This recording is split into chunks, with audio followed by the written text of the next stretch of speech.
ভর্তি দেওয়ার সুবর্ণ সুযোগ। Mission MBBS, best abroad MBBS consultancy in West Bengal. গত 10 বছর ধরে মিশন এমবিবিএস মেডিকেল ছাত্রছাত্রীদের স্বপ্ন পূরণে নিয়োজিত। ভর্তির জন্য কল করুন 9732122744 নম্বরে।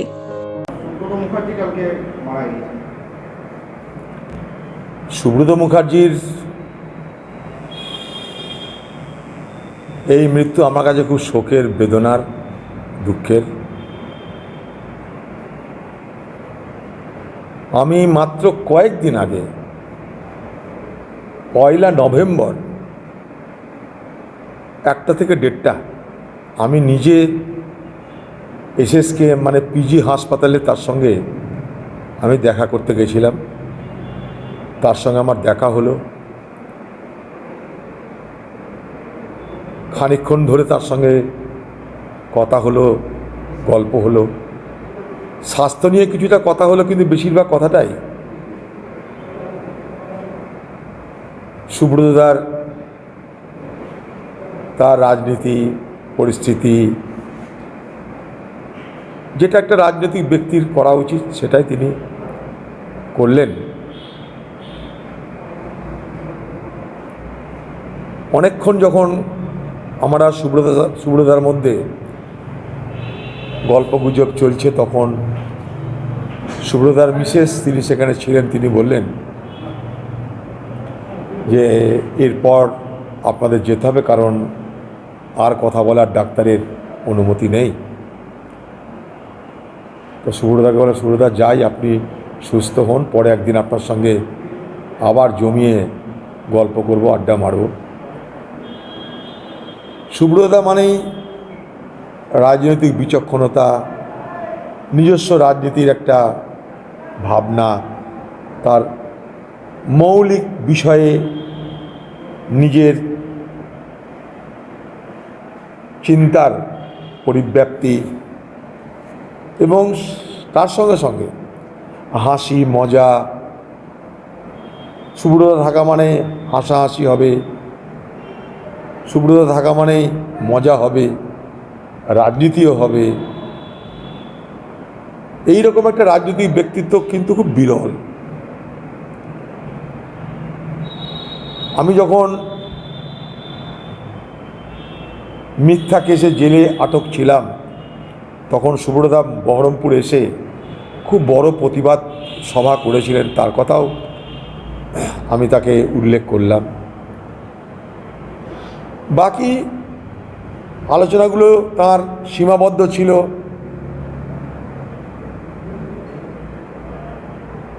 পার্লামেন্টারি সিস্টেম সম্পর্কে, যে আজকের আইনসভা সে দেশের হোক বা রাজ্যের হোক, আমরা কোন জায়গায় দাঁড়িয়ে আছি। অন্য কোনো রাজনৈতিক আলোচনা নয়, মূলত তার আলোচনা সেদিনকে ছিল আইনসভার গুণগত মান নেমে যাচ্ছে তার উপর। তার সেই আলোচনায় অংশগ্রহণ করতে হলে আমারও খুব ভালো লেগেছিল। উনি বেডে বসেছিলেন আর আমি দাঁড়িয়ে দাঁড়িয়ে তার সঙ্গে গল্প করেছিলাম। বলে এলাম, সুব্রতদা আপনি সুস্থ হন, আপনার একডালিয়ার দুর্গা ঠাকুর খুব ভালো হয়েছে।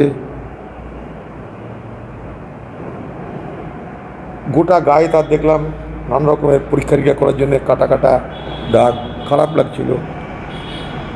উনি বললেন যে আজ আমাকে হাসপাতালে বেডে দেখতে পেতি না, কারণ আমি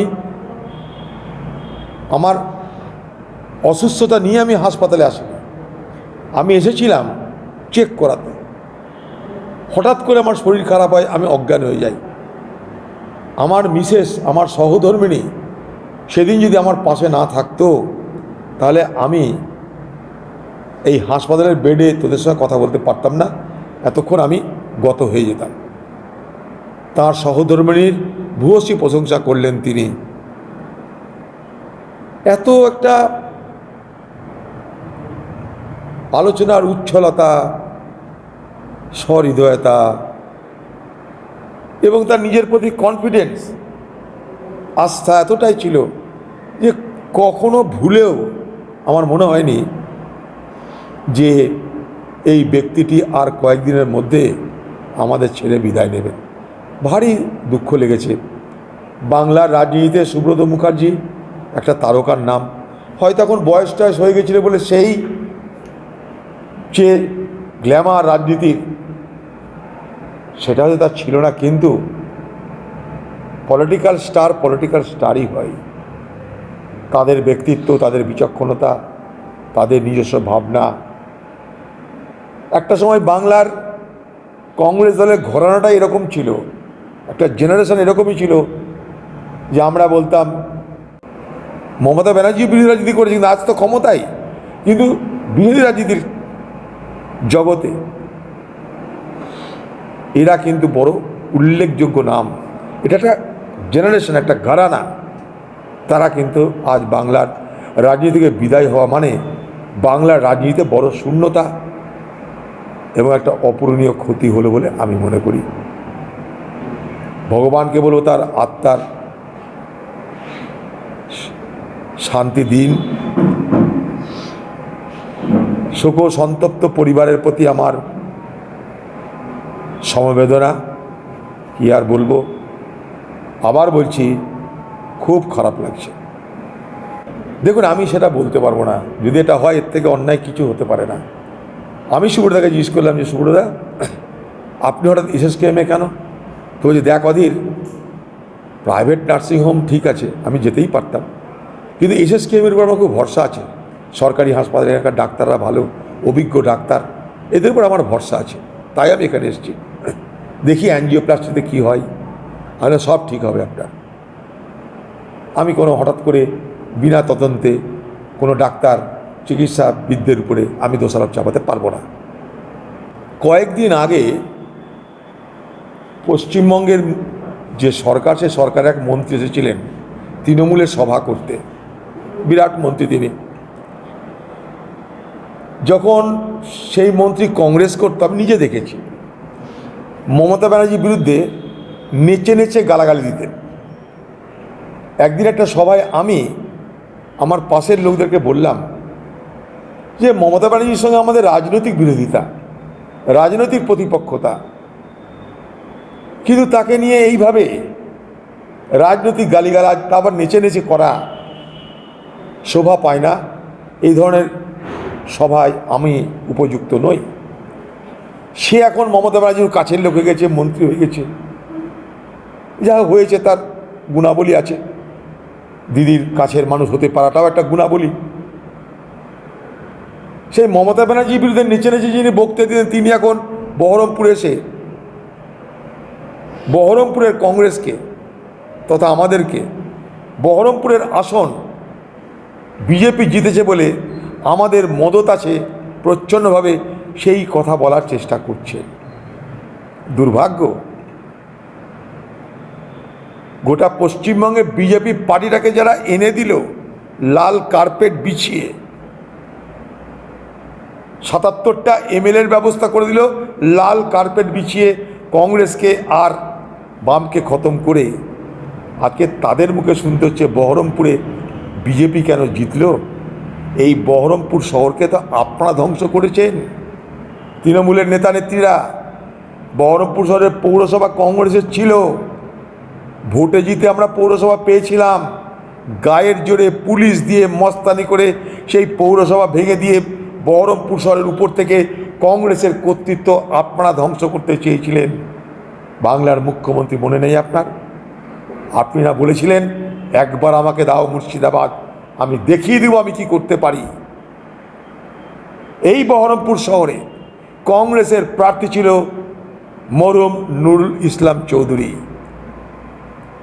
কংগ্রেস দলের লোকসভার প্রার্থী। আপনারা কি জানেন তিনি পরাজিত হয়েছিল বহরমপুর লোকসভায়? এবং তিনি যখন পরাজিত হয়েছিলেন তখন বহরমপুর বিধানসভায় বিজেপি কংগ্রেসের থেকে বেশি ভোট পেয়েছিল। আবার বলি, 98 সালে প্রথম স্থান অর্জন করেছে, কংগ্রেস থেকে এগিয়ে থেকেছে।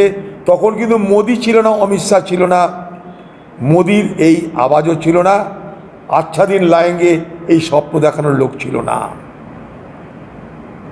আজকে বহরমপুর বিধানসভা আমরা বিজেপিকে তুলে দিলাম,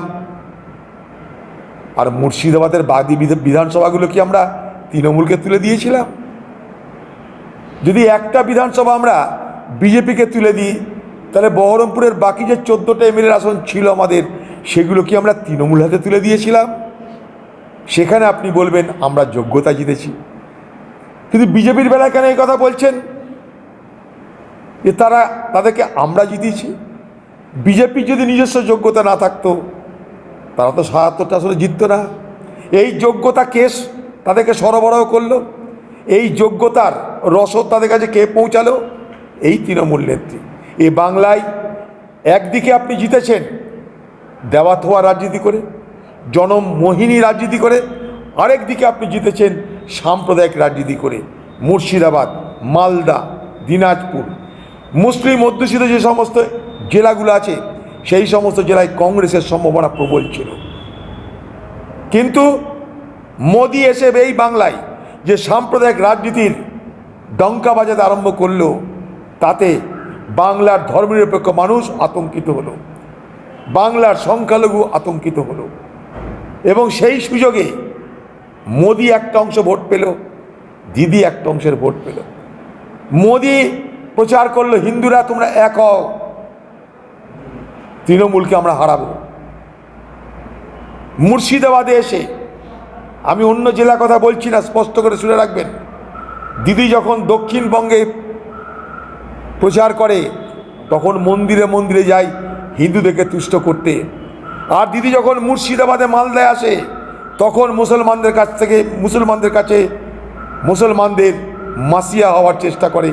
এটাই দিদির রাজনীতি। আমরা এই মুর্শিদাবাদ, মালদা, দিনাজপুরে যেখানে কংগ্রেসের জেতার সম্ভাবনা ছিল, সেখানে আমরা সাম্প্রদায়িক রাজনীতির শিকার হয়েছি। শীতলকুচির ঘটনায় এবং মোদির অমিত শাহের হুঙ্কার এনআরসি করে সবকে তাড়াবো বিদেশিদের, সব থেকে বেশি আতঙ্কিত করেছিল মুসলিম সমাজকে। আর আমাদের সব থেকে বড় হাতিয়ার ছিল মুসলিম সমাজ। হিন্দু সমাজকে তৃণমূল নেত্রী আপনি মদত দিয়েছিলেন গত পঞ্চায়েত ভোটে এসে বলে। পশ্চিমবঙ্গে সব জায়গায়, সেখানেও কি আমি জিতেছি? মুর্শিদাবাদের সব জায়গায় সব হিন্দুকে কি আমি বলে দিয়েছিলাম? এক কণা যদি আপনি প্রমাণ করতে পারেন কোথাও। বহরমপুর শহরের মানুষ আমার গোলাম নয়। এর আগেও তারা বিজেপিকে ভোট দিয়েছে, কংগ্রেসের থেকে বেশি ভোট দিয়েছে। নুরুল ইসলাম চৌধুরী, কর্নেল সব্যসাচী বাগচি, দেখে নিন হিসাব। আমি এসে সব ঘোরানোর চেষ্টা করেছিলাম। আমি বলেছিলাম সবাইকে মিলেমিশে থাকতে হবে, সম্প্রীতির রাজনীতি আমরা করেছিলাম। তাই বহরমপুর পাল্টে গেছিল। যেদিন থেকে বহরমপুরে আমাদেরকে খতম করেছেন আপনি, মিউনিসিপ্যালিটি কেড়ে নিয়েছেন, রাজনীতি করার অধিকার কেড়ে নিয়েছেন, কংগ্রেস করলে তাকে জেলে ঢুকিয়েছেন, মাদক কেসে পাচারকারী করেছেন, তখন থেকে কংগ্রেস দুর্বল হয়েছে, বিজেপির হাত শক্ত করেছেন আপনি করেছেন। বাংলার মুখ্যমন্ত্রী আপনি মমতা ব্যানার্জি করেছেন। আর আপনার দলের যে সমস্ত দাস আছে, দলদাস, আপনার ভৃত্য যে সমস্ত আছে, আপনার পায়ের ভৃত্য যে সমস্ত নেতা নেত্রী আছে, তাদেরকে দিয়ে আপনি আমার বিরুদ্ধে প্রচার করাচ্ছেন, করান, কোনো আপত্তি নাই। যাদেরকে আপনি লাগাচ্ছেন না, তারা নেচে নেচে আপনার বিরুদ্ধে গালাগাল দিত কংগ্রেসের জমানায়। এটা মনে রাখবেন। আমি আপনার প্রতিপক্ষ মমতা ব্যানার্জি 100 বার আপনার রাজনৈতিক বিরোধী। আমি 100 বার আপনার যে কোনো অন্যায় পদক্ষেপের বিরোধিতা করব, কিন্তু কখনো শালীনতা ছাড়িয়ে নয়, রাজনৈতিক শিষ্টাচার ছাড়িয়ে নয়। আর আজকে আপনার যারা দলের নেতা, তাদেরকে আমি দেখেছি, কারণ আমি কংগ্রেস করতাম, তারা কংগ্রেস থেকে গেছে।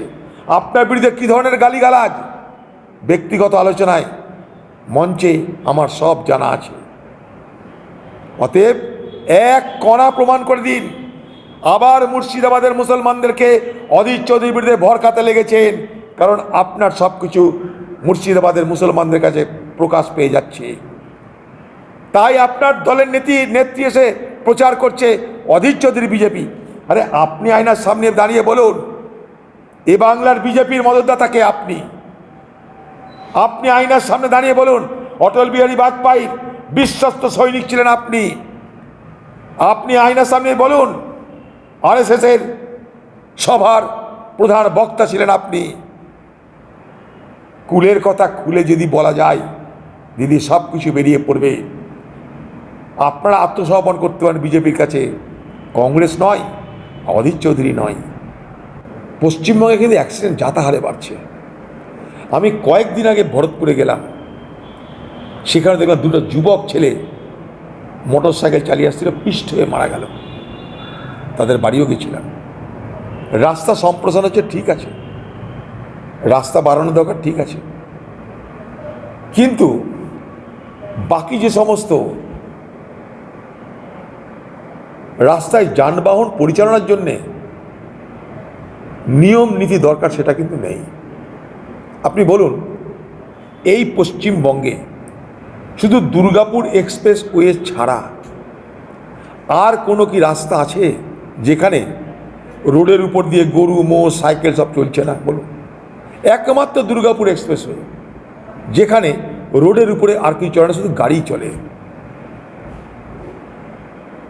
তাই শুধু রাস্তা করাই নয়, রাস্তার পাশাপাশি রাস্তায় যানবাহন নিয়ন্ত্রণ পরিচালনা, এটার উপরে যদি দক্ষতা না থাকে, অ্যাক্সিডেন্টের সংখ্যা কিন্তু বাড়বে এবং বাড়ছে ভয়ঙ্করভাবে। পশ্চিমবঙ্গে নয়, সারা ভারতবর্ষে অ্যাক্সিডেন্টের সংখ্যা বাড়ছে। ভারতবর্ষে প্রতি বছর 1.5 লক্ষ থেকে 1,60,000 মানুষের মৃত্যু হয় ও রোড অ্যাক্সিডেন্টে। আমাদের এখানে যে সমস্ত রাস্তা আছে, আপনারা খেয়াল করে দেখবেন, রাস্তা তো হয়েছে, অ্যাক্সিডেন্ট হলে সঙ্গে সঙ্গে চিকিৎসার কোনো ব্যবস্থা নেই, যাকে বলা হয় ট্রমা সেন্টার। অ্যাক্সিডেন্ট হলে আপনাকে নিয়ে আসতে হবে আশেপাশের কোনো হাসপাতালে, কোনো নার্সিংহোমে, সেটা কোথায় আপনার জানা নাই। কিন্তু বলে বিজ্ঞান, চিকিৎসা শাস্ত্র, যে অ্যাক্সিডেন্টের পর একটা গোল্ডেন আওয়ার থাকে, 1 থেকে 1.5 ঘন্টা একটা গোল্ডেন আওয়ার। তার মধ্যে যদি সোনালি সময়, তার মধ্যে যদি সেই পেশেন্টকে খুব কাছাকাছি কোথাও নিয়ে যাওয়া যায়, তাহলে তাকে বাঁচানো সম্ভব, যেটাকে বলা হয় ট্রমা সেন্টার। পশ্চিমবঙ্গে কোথাও ট্রমা সেন্টার আছে না। রাস্তা আছে, ট্রমা সেন্টার নাই। তার মানেটা কি? গরু আছে, গোয়াল নাই। এটা একটা খুব ভাইটাল জিনিস। গোল্ডেন আওয়ারের মধ্যে যদি চিকিৎসা করা যায়, তাহলে মানুষকে রক্ষা করা যায়। তার ব্যবস্থা নাই। NH 34 আছে, অ্যাম্বুলেন্স আছে, অ্যাম্বুলেন্স কোথায় নিয়ে যাবে? সে তো বহরমপুর মেডিকেল কলেজ কি বর্ধমান মেডিকেল কলেজ, কলকাতা, তার যেতে যেতে গল্প শেষ। সঙ্গে সঙ্গে 1 ঘন্টার মধ্যে, আবার বলছি, আপনারা প্রচার করুন গোল্ডেন আওয়ার। গোল্ডেন আওয়ারের মধ্যে যদি চিকিৎসা না করা যায়, এই ধরনের মৃত্যুর সংখ্যা বাড়বে।